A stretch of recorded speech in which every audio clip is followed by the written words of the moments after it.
हो गई है। लेकिन श्रीनगर इंटरनेशनल एयरपोर्ट की खबर भी आपको बताते चले, जो हमारे पास खबर इस वक्त आ रही है, G8 7001 फ्लाइट गो ईयर, जिसे दिल्ली से श्रीनगर सुबह 7:40 पर आना है, वो डिले हो गई है वेदर की वजह से। इसके साथ साथ G8 190 गो ईयर दिल्ली से श्रीनगर जिसने आना था 8:25 पर, उसे भी फिलहाल डिले में डाल दिया गया है।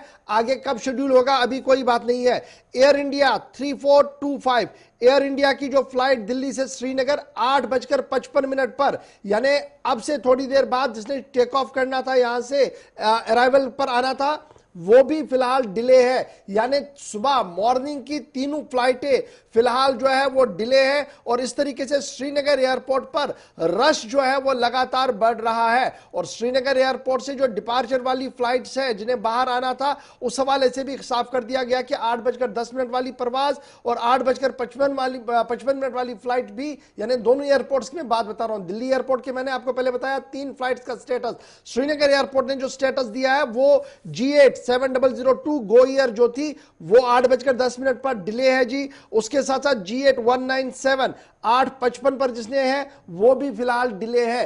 अब ये डिले की वजह आप समझ लीजिएगा, बड़ा इंपॉर्टेंट ये है और इस पर बात करना भी बहुत ज्यादा जरूरी है। डिले क्यों हो रहा है? श्रीनगर अंतरराष्ट्रीय हवाई अड्डा, जिसे हम इंटरनेशनल एयरपोर्ट कहते हैं, बैनुल-अक़वामी हवाई अड्डा जिसे हम कहते हैं, लेकिन नाम बहुत खूबसूरत है, लेकिन काम मकामी हवाई अड्डे से भी कम यहां पर नजर आ रहा है। और परेशानी जो है वो हर साल सामने आ रही है। हर साल हुकूमती इदारों की तरफ से बड़े दावे किए जाते हैं और अदालत के सामने एफिडेविट्स भी दिए जाते हैं, लेकिन बावसूख जराया से जो हमारे पास इतला मौसूल है, जो instrument landing system ILS CAT 2 लगाना था, वो प्रोजेक्ट लगभग आज मुकम्मल होना चाहिए था, नहीं होगा।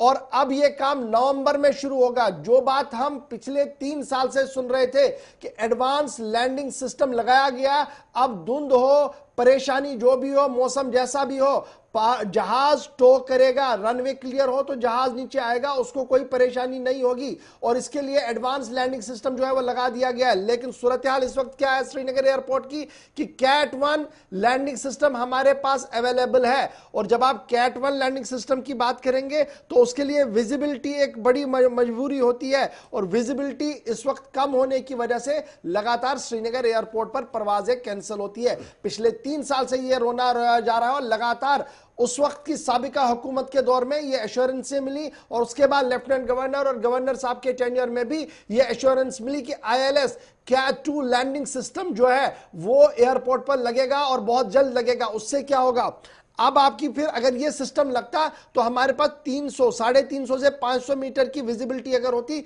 जहाज आ सकता था, वापस भी जा सकता था। और 1 में आपको 1 किलोमीटर दायरे की जो है विजिबिलिटी होनी चाहिए। तो अब आप समझ सकते हैं कि ये जो कैट 2 IL लगाना था ये कितना जरूरी था।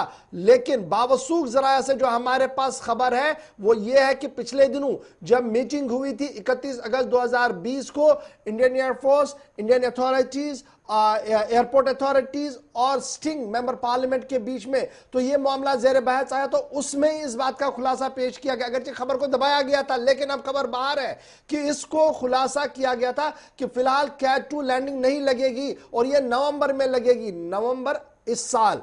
तो अब आप समझ सकते हैं कि सूरत हाल कहां की ओर है। और जो दावे पेश किए जा रहे थे कि इंटरनेशनल एयरपोर्ट अब हर तरह से तकनीकी तरह से फुल फ्लेज्ड है, वो बिल्कुल भी नहीं है। एक परेशानी तो ये, और दूसरी परेशानी जो इस एयरपोर्ट की है वो ये है कि डुअल कंट्रोल में एयरपोर्ट है। एक तरफ से एयरफोर्स इसको कंट्रोल कर रहा है और एक तरफ से airport authority of India control कर रहा है। एयरपोर्ट अथॉरिटी ऑफ इंडिया के पास क्या है, पार्किंग एरिया और टर्मिनल, बाकी रेस्ट जितना भी है वो एयरफोर्स के पास है। इसलिए शायद तालमेल नहीं बन पा रहा है और लगातार यहां पर परेशानियां जो बढ़ रही है।